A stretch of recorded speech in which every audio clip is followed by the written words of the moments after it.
why the Niners have to trade Jimmy Garoppolo before the season starts.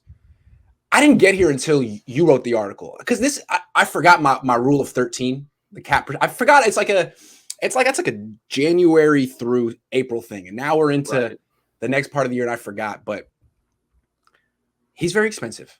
Yes, and you do the background on the rule of 13.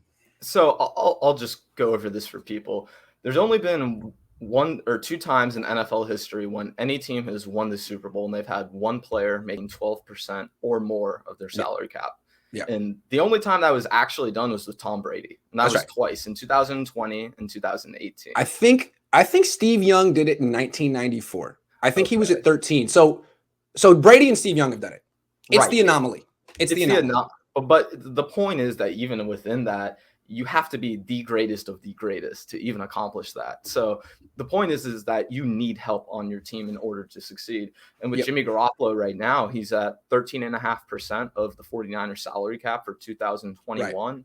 So what the team has to make a decision with him to where they're going to have to say, like, can we win with Jimmy Garoppolo? Because personally, I think the answer is no. And I think the 49ers probably think that too, based on their actions. So if you come to that conclusion, then Jimmy Garoppolo can't be on this team in this year unless you're going to say to yourself, we're okay with not winning a Super Bowl this year. And just one more thing, Grant, when I was looking at all the top paid players in the NFL, Jimmy Garoppolo is the 11th highest paid player in the NFL. There are only 10 quarterbacks ahead of him. The next two players after him are like DeAndre Hopkins and Joey Bosa. So, for 49ers fans, if you want to justify this, hey, if you can tell me he's as valuable as any of those guys, great. But I don't think he is. Okay, let me give you some numbers to put this guy in context. Because I think some Niners fans are going to be like, but they went to the Super Bowl 2 years with them making $20 million. Okay, 2 years ago, it's not the cap number, it's the cap percentage. What percentage of the pie are you taking up? 2 years ago, it was 8.6 for Jimmy. Which is reasonable. If he was at 8.6 right now, keep him. But he's not. He's at 13.5. And if he were to win the Super Bowl this year, he'd break the record for most cap percentage by a single player. Jimmy Garoppolo. So he might break that record. It's possible. But I think it's actually a very low likelihood. And I think the reason he's on this team is because people are saying, well, it's a Super Bowl roster. You got to have a vet. He took him to the thing, yada, yada, yada. The more I think about it from a financial perspective, he's going to be the reason they don't make it because he's too freaking expensive. And it's not just that there's this magic number that you can't cross. It's all relative. Why is it problematic for Jimmy to be making 13.5%? Let me list you some other quarterbacks who are making way less, all right? Let me start in the NFC. Taysom Hill. He's not better than Jimmy Garoppolo, but he's making 3.9% of the cap. Kyler Murray, 5.1%. He might be better than Jimmy. Right. Ryan Fitzpatrick, he's okay. I mean, is he better than Jimmy? I don't know. 5.3%, and he's on a really good team. Jared Goff is pretty much Jimmy Garoppolo's doppelganger, 5.4%. And then the Super Bowl champion, Tom Brady, 5.8%. In what world is Jimmy Garoppolo going to win a Super Bowl at 13.5% while Brady's making 5.8%? And that's just the NFC. Ben, let me do the AFC real quick. Five guys in the AFC. Lamar Jackson, 1.7%. Justin Herbert, 3.2%. Josh Allen, 3.7%.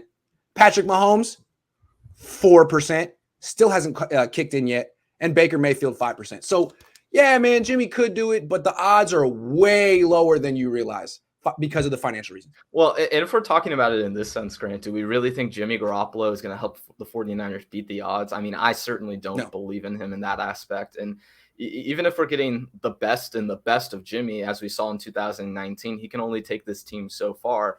And then, like you pointed out perfectly, the team is going to be paying him even a higher percentage of the salary cap this year. So it's not like it's the same thing as 2019. He's 5% more expensive.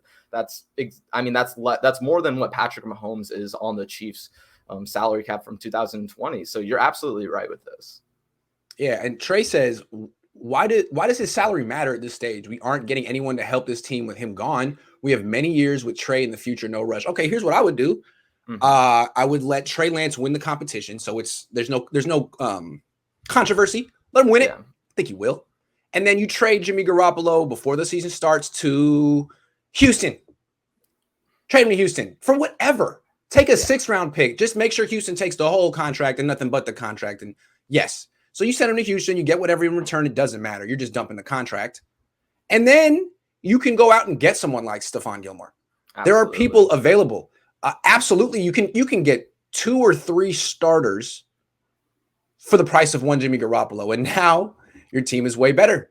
Exactly. So, and that's the part where I think 49ers fans get and I think it's a good thing to point out with what Trey was saying, which is that, what are you going to do with all this money that you're saving from Jimmy Garoppolo? Well, guess what? The 49ers, if I'm playing Trey Lance this year, and we'll talk a little bit more about this later, Grant, but I want him to get his feet wet, and I want him to be in good playoff games, potentially in good competitive games, so that he gets good experience in his rookie season. And if you're putting him on an even better team and you get rid of Jimmy Garoppolo while you're doing that, yeah, it makes a ton of sense. And the other thing I thought that was great that you mentioned was that you could trade him for anything at any point, because if you look with financially, if they trade him before week 1 of the season, they can still get most of that money, if not all, off the books. So let's say a team starter goes down, like the Vikings had that situation with Teddy Bridgewater a few years ago, right when they traded for Sam Bradford. Something like that could happen to where a team needs a quarterback 1 or 2 weeks before the season, and the 49ers could find themselves in a really great position. Yeah, absolutely. Russo says, what exactly are you giving the Patriots for Gilmore? A 2. They have a 2nd round pick. Yeah. Make the move. Get the Super Bowl. Absolutely. Why not? It just seems like Jackson, if you have also, I mean, there's a number of guys who are available now and who will become available, because teams are going to have to make all these cuts with Justin Houston, Everson Griffin, Malik Hooker. There's all kind of guys. I mean, they could have had Bashaud Breeland. They could upgrade the starting cornerback spot opposite Verrett. They could get a really good number 3 safety. Absolutely. They could get a really good number 3 wide receiver. There's so many things they could do. And Jimmy Garoppolo, just by getting rid of Jimmy Garoppolo, which I think, I mean, again, he's here because he gives them a chance to win a Super Bowl, not at 13.5%. Jimmy should be making 5 to 7% of a salary. Yeah. He's right. He should be in the Ryan Fitzpatrick area.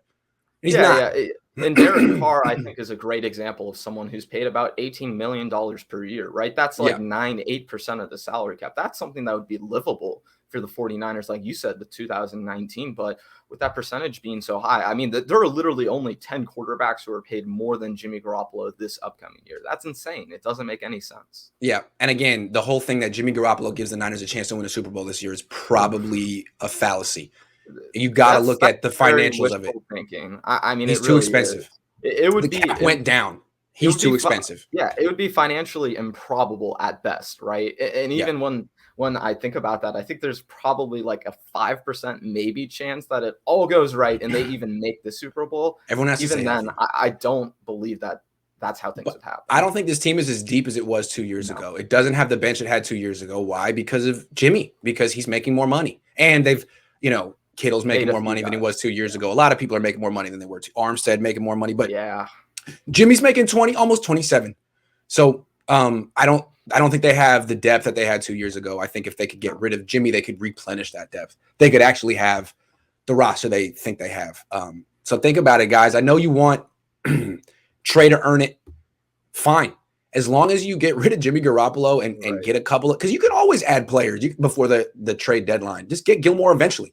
Oh, yeah. Well, and even if you don't want a Stephon Gilmore, a guy like J.C. Jackson he's like 26, 27, 28 years old. So that's a guy, even if 49ers fans are like, oh, what does it do for us this year? You could get guys who you could sign to 2-3 year contracts at positions like the cornerback where the 49ers don't have guys signed down the line. So you can, like you said, trade for guys even before the deadline and just pick your spot to where you can get almost any type of guy you want when he becomes available. Yeah. I'm seeing a lot of people in the comment section being mad, saying that this doesn't make any sense. I'm telling you, this whole thing with quarterbacks and how much money they make, it's kind of the holy grail of the NFL. It explains a lot. It explains a whole lot. And with Jimmy Garoppolo trying to set a record this year as the highest paid guy ever win a Super Bowl, I wouldn't bet on that. He'd be even higher than Tom Brady was. That's the thing. Even that percentage that Tom Brady was at was 12.5% or 12% when he did it. Yeah. So Jimmy would be beyond what anyone has ever done before, which is just something I can't fathom. Right. So your question is, are you more likely to win a Super Bowl with a veteran who's making 13.5% of the cap or a rookie? A rookie. Rookie. Even though a rookie's never done it, well, you're also talking about, well, no one's ever won it at 13.5% of the cap either. So either one is an anomaly, but at least, I mean, if you show in training camp that Trey Lance is right there and he's as good as Jimmy Garoppolo, and he's 15 times cheaper or whatever, then it's a no-brainer.